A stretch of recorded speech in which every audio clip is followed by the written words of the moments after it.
All right, guys, well, here's another little project I'm just starting to work on. It's been in the planning stages for a month or so. So I want, for my cordless tools, my new Milwaukee stuff, I want to have it in my truck for my working season, which means I need to have chargers. And the factory inverter is like a 400 watt. It's not going to touch, it won't touch Milwaukee chargers or most cordless chargers.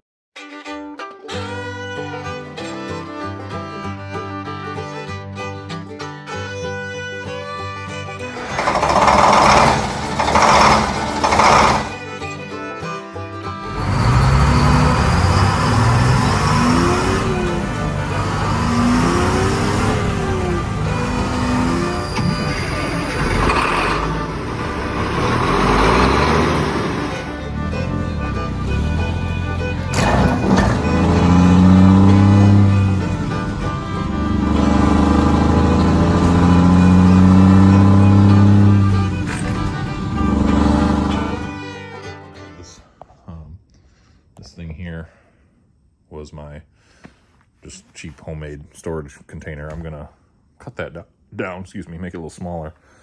And right now I'm working on fabricating a steel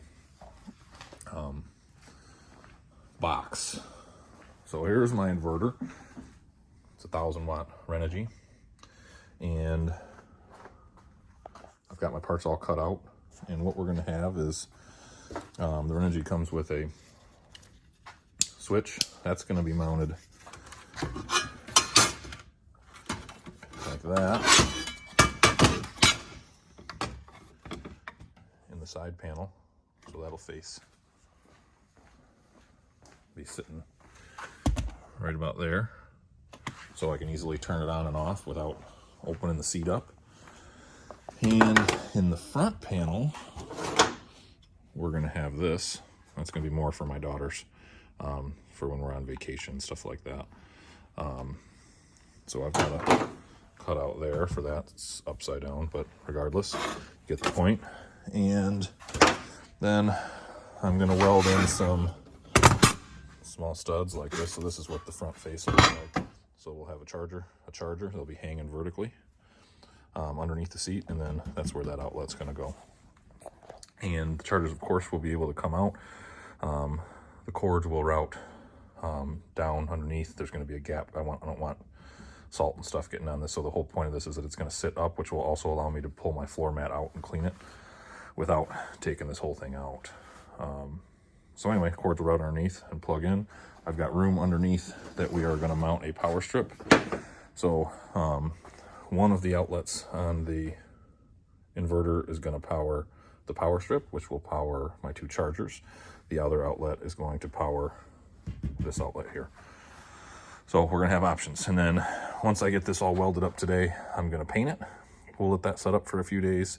Then that's all gonna get coated in black carpet.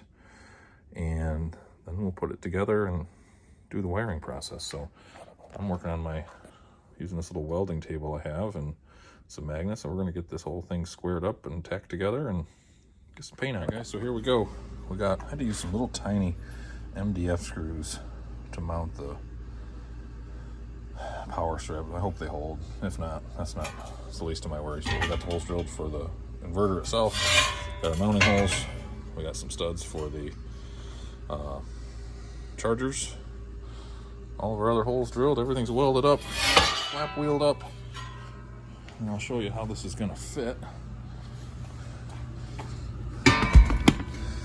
So it's going to go right in here and bolt back to these holes right here. It's going to come up just a little bit. Again, just so there's just enough room to get this floor mat out without completely unbolting everything. And then, so we'll have a switch right here.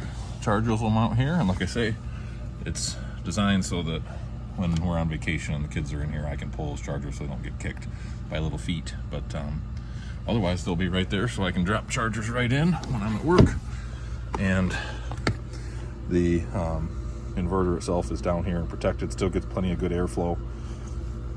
So pretty happy with that. It's time to get some primer on it and next step will be in a few days. We'll put some carpet on and get everything mounted up, and then we get to run the wire up to the battery. Okay, so it's been a couple days.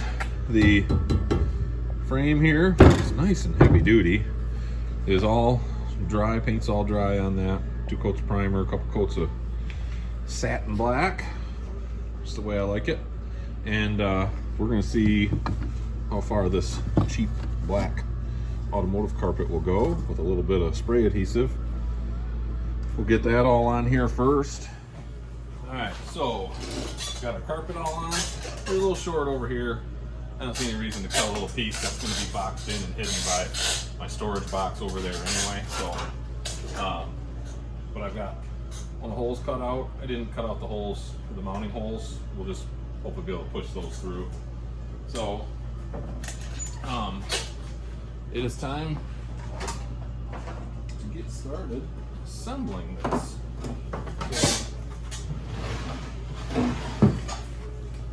Start with our switch. Power. I need a nut on you guys.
All right, well, get you guys a little light here. Maybe we can get a little better light that's not quite so. There. So I'm pretty happy with it. A couple issues, and I'll show those to you, but overall I'm pretty thrilled with it. So we just got everything either wire tied or zip tied, whatever. But you know, it's all secure. Obviously the inverter itself is bolted down. That's tight. What I ended up doing on these Milwaukee chargers, they are just so right at the limit. I drilled these upper mount holes as high as I could get them.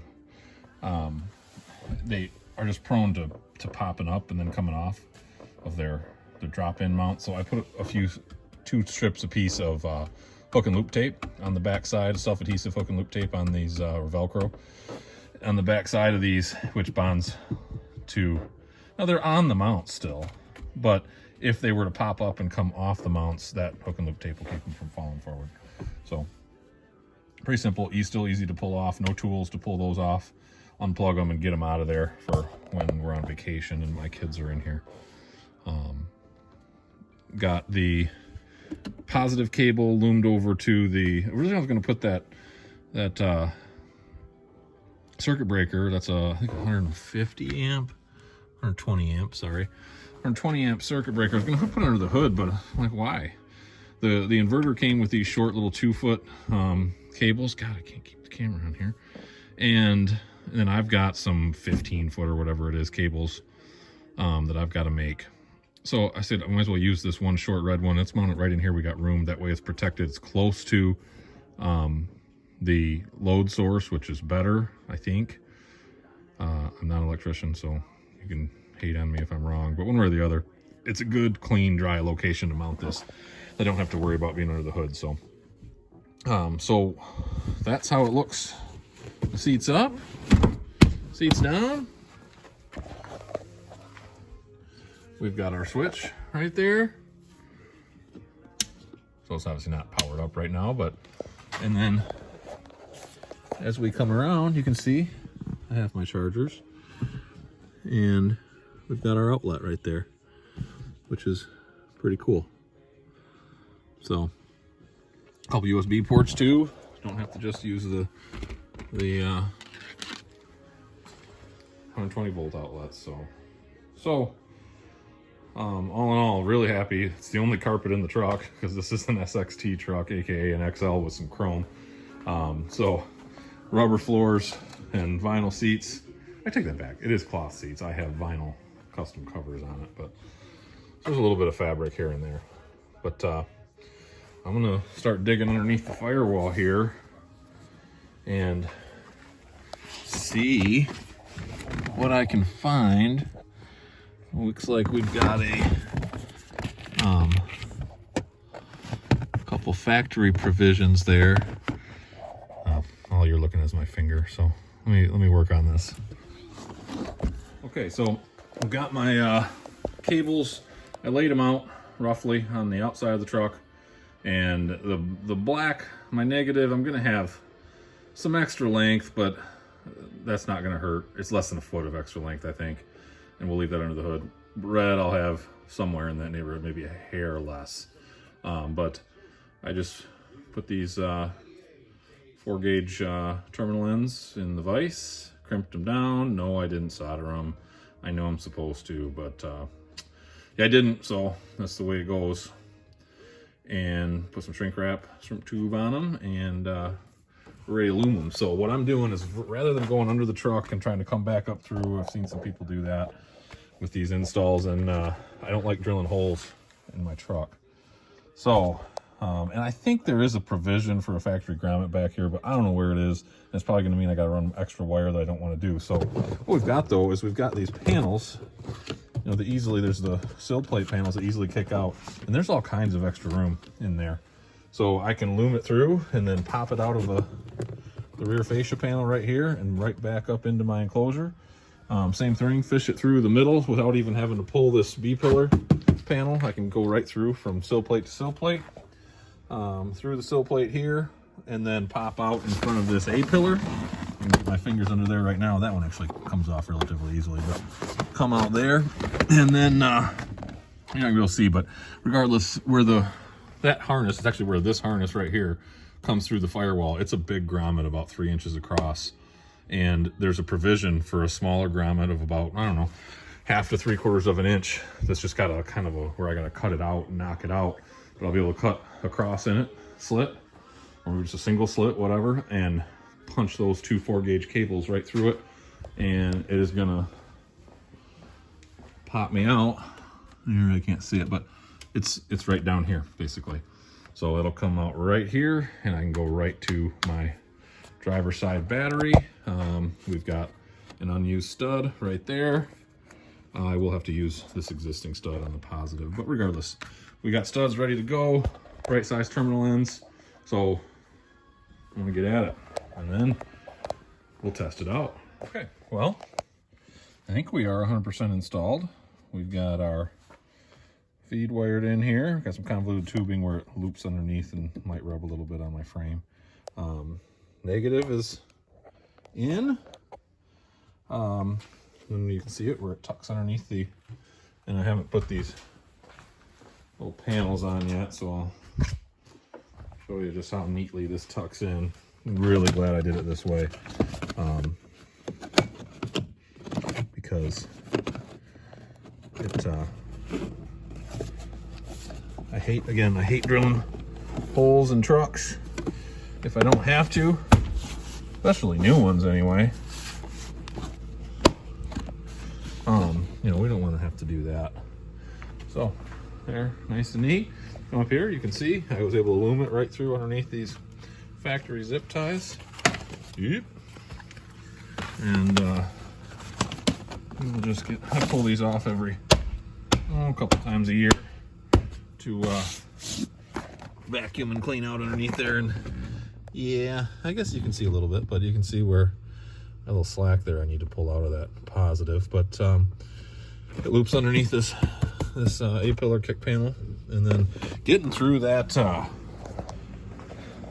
grommet was just a bear. There, we got the last of our slack out there, but you see we loop around up to the positive like so, and then the negative tucks around underneath here, comes right there, and then back up.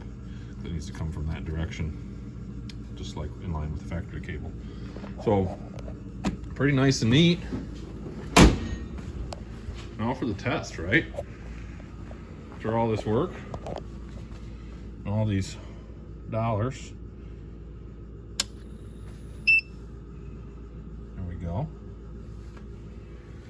Now, will it charge a battery? Well, it probably would if I turned on the power strip. All right, so we have a charged battery. Let's see what we got here. 3 bars, 4 bars, 4 bars. Let's see if the old 3 bar will kick it over. That's a 5 amp hour. I have no idea whether or not.